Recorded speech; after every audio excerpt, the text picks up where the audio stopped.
Hi, we're Richard and Jackie from Early Retirement Wanderlust. It's the 1st of January, so we just wanted to say Happy New Year. Happy New Year! And in our early retirement, we think it's really important in order to keep purpose to set some goals, and probably much more important than when we were in work. So in this video, we want to take you through how we review the year, how we set our goals, and more importantly, how we keep ourselves accountable across the year, ready for 2024.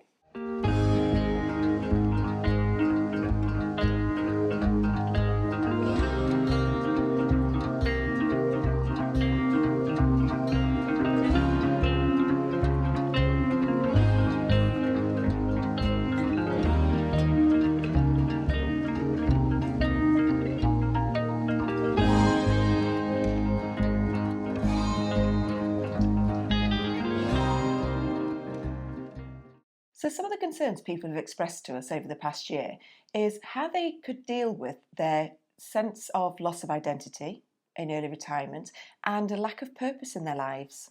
It's really important to remember in early retirement that life just doesn't stop. It just takes on a different form. We still have in our early retirement aspirations and we still set ourselves goals. It's just that those goals are very different to when we were working.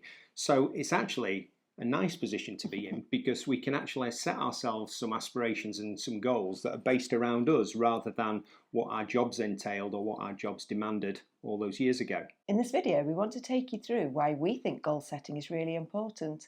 And some of you have already seen, we constantly set ourselves little mini goals and challenges throughout the year. But then just as important, we want to take those goals and look at how we can make those goals a reality and look at the structure of how we structure our plans and how we structure our year to try and give us the best possible chances of meeting those targets at the end of the year.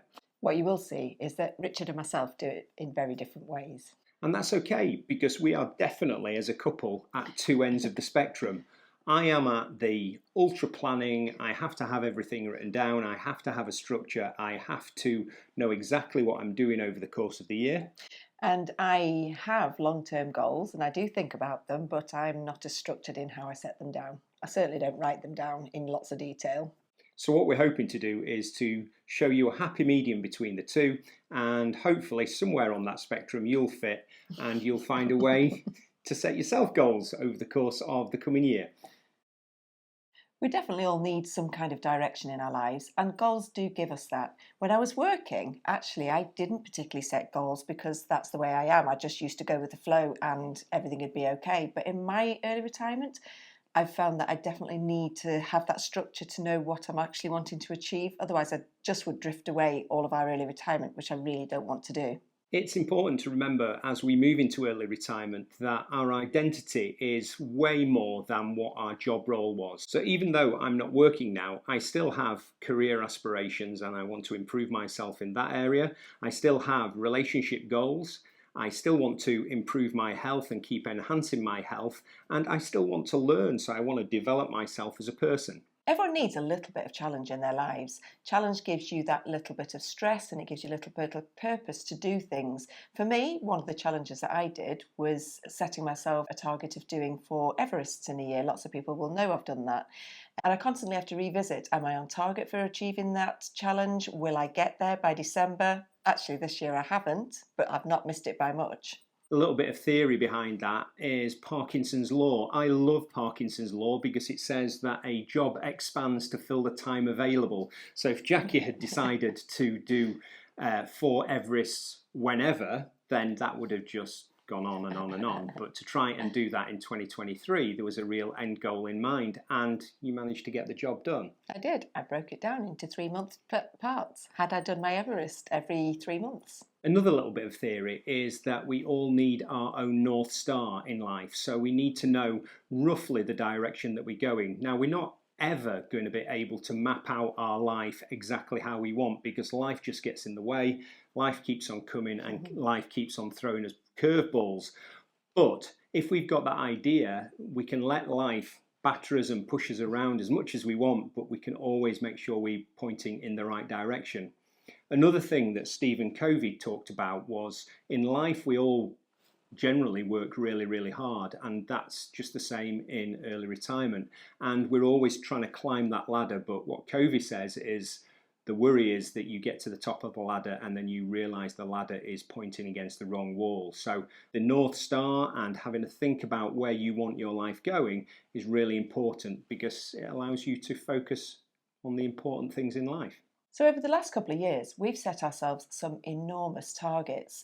2 years ago, it was all the building blocks of how we were going to early retire in that year. And then last year, which seemed like the hugest target of all, was how to get our house fully renovated.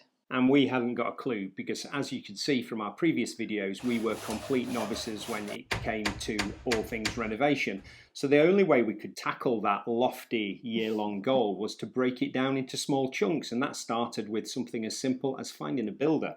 Actually, it started with something as simple as getting an architect to design what we wanted us to do in the first place, which we didn't follow. And then once we'd got that and we'd got the builder in place, it was then thinking about the next steps. But it was really important that we had a little route map of where we wanted to go. But as always in life, we were held to other people's timelines. So we had that route map and we just tried to apply it as best as we could. And at the end of the year, we got this lovely renovated cottage. And it does help when you're doing a challenge like that, that we had a picture of what our end goal, what our end vision wanted to look like. We wanted to have the cottage that was completely renovated with all the walls knocked out. We knew exactly what we wanted it to be like. We just had to build in them steps to get there. So when you've got that end goal in mind, it really is like a pyramid. So you've got your year-end goal, but then that year-end goal isn't something that you just set in January and then hopefully revisit in December.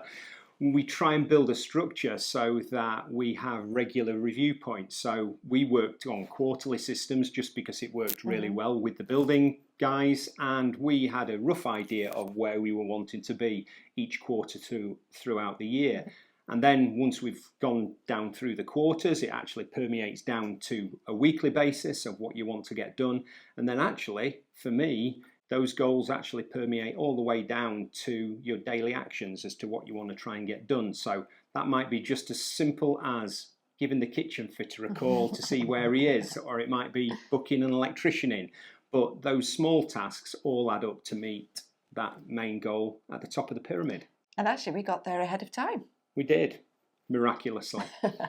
Another way to make annual goals a reality is by holding yourself to account. And I think the simplest way is, rather than just setting goals and trying to remember them, is actually write them down. So I've got a little green journal that I write down my goals at the start of the year, and then that just holds me to account. So whenever I want to review that, whether it be at the end of the year, whether it be at the end of the quarter, the end of the week, or the end of the day, I've got a record of where I wanted to be from way back in January. So holding yourself to account, but keeping it really simple and writing it down. Richard had lots of records. He does have lots of little books that he writes things in. I do write down nominally where I would like to be and what I would like to do. Richard will look at them and he will ask me every quarter what I've done to get there and what I'm doing. But I'm not as much of a record keeper, if I'm honest. I've got a mind like a sieve and I can't hold all of that information. The mind's for having ideas, not holding ideas. So I have to write everything down, and it works for me. And Richard keeps me accountable, so it works for me. The final way, I think, to make sure that you keep your goals a reality is to really focus on what's important for you. Stephen Covey talks about doing the first things first. And quite often, I think it's dead easy in life to just get a little bit distracted from what's important, or to forget what's important for you. Quite often, I'm the world's greatest procrastinator, so I'll do anything apart from the job that I really do need to do. And I think the whole idea of goals just keeps you on it, so it gets you to focus about what is important to you as an individual or to you as a couple. And there were certain things to do with preparing for early retirement, or certain things to do with the house that we really didn't want to do, but we knew we had to do. I think Richard would say I'm a bigger procrastinator than he is, because I really avoid doing things until I have to. So what we'd like to do now is take you through our step-by-step how we go about our annual goal setting. And it always starts at this time of year, where we do a bit of a review of where we got up to from last year. And I'm going to be really honest and transparent here in the fact that none of this is our own work, and we have found information from other people, and it's things that we've adopted over the course of the last few years. I'll put in the links in the description below, some links to Chris Williamson's Modern Wisdom annual review, which is a whole series of amazing questions that help you reflect on the year gone by.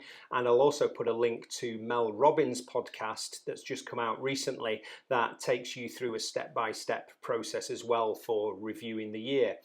But reviewing the year, it's really important if you're trying to get somewhere that you actually take time to really think where you're at. And the top tip that I got from the Mel Robbins podcast was actually to use modern technology and to look through your photo rolls. So you might have seen from our previous video, we spent time looking through our photos from the last year and thinking just simply about how things had gone. Yeah, we'd set ourselves, one of our goals was to travel lots and to find different destinations and never go back to where we'd been before.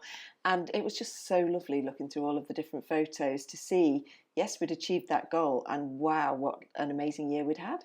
And quite often when you get to the end of December, it's really difficult to think back to January for all the wonderful things that you've done over the course of the year. And I think that's the first thing to do, is to just celebrate what an amazing year you've had, because no matter how many down points there may have been, I'm pretty sure that the up points would counteract that. And I don't think you realise how many up points you've had until you do that reflection.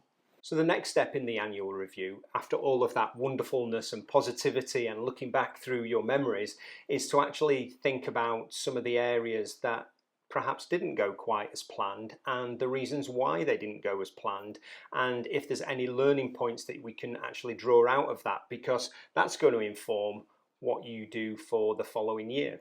Yeah, you can't just put that thing back in next year if you didn't achieve it this year. You'd have to think about how you're going to achieve it, or are you just going to not have a go?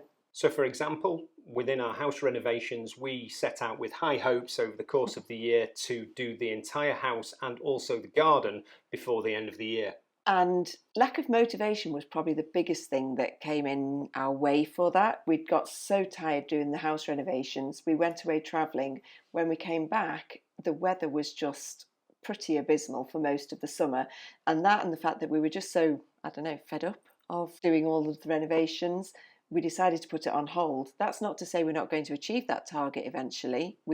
That's one of our targets for next year now. Yeah, and I think we were quite happy with that, because we were well and truly broken by it. And to force that one through when we'd achieved so much would have just been foolhardy. So that's going to be one of our big targets for next year, sorting the garden out. And I think we'll do a better job because we will be more motivated again. So it wasn't a bad decision to not get it done. So once we've reviewed the year that's gone, then the exciting stuff starts about thinking about the following year and what on earth we are going to do in 2024. And I think sometimes that can just feel quite overwhelming, and I find it quite difficult to think of all-encompassing goals, and it could very much be a scattergun approach. So I try and use the 4 areas that I talked about earlier in the video of what makes us have a fulfilled life and what gives us our identity. And we do think all of these different areas are really important, because in early retirement it's just so easy to drift if you don't have that sense of purpose of what you're wanting to achieve. So thinking about the 4 areas of career, relationships, health and personal development, what I then try to do is to think about what goals I want to achieve in each of those areas, why those goals are important to me, and then actually put down on paper what are the steps that we are going to do to make those goals become a reality. And the way we make those a reality is by coming up with quarterly milestones, because as we said right at the start, it wouldn't have been enough to say renovate the house. We had to think about in quarter 1, quarter 2, quarter 3, and at the end of the year, what steps we were going to do and what we were going to try and achieve in those quarter of a year timescales. We did just about hit the last milestone, because we did get the wood store finished on December the 22nd. So we've now got a working wood store and a bench out there so that we can actually have a bit of a storeroom out there. And I don't think there's any coincidence that that happened just before Christmas, just before the entire family descended, and just before we knew that we had this goal setting to do. But again, that little bit of pressure and that little bit of squeeze was a good thing to get it over the line at the end of the year. No, it's because you had it in your little book that you wanted it finished and done by January the 1st, and you did. And that little bit of pressure and that little bit of squeeze made sure that it got done by January the 1st. So then taking that huge goal down into even smaller chunks is by having monthly reviews. And that, to be honest, I do that as part of my 6-minute journal, and that guides my thinking about how life is going on a month-by-month basis. What's really important for me is the weekly breakdowns and thinking about where I want to be at the end of the quarter and at the end of the year, and what steps I'm going to do during the course of that week to get to that end goal. And all the time we're trying to chunk down this massive goal into really actionable pieces. And then the final piece of the jigsaw is to go from those weekly goals down to daily actions. And viewers will know, if you've seen my morning routines video, that I put a great amount of emphasis on getting up in the morning and thinking about the day ahead and what I've got to do to make that day a successful one. And part of that is thinking about those daily actions and how it fits with our overall goals.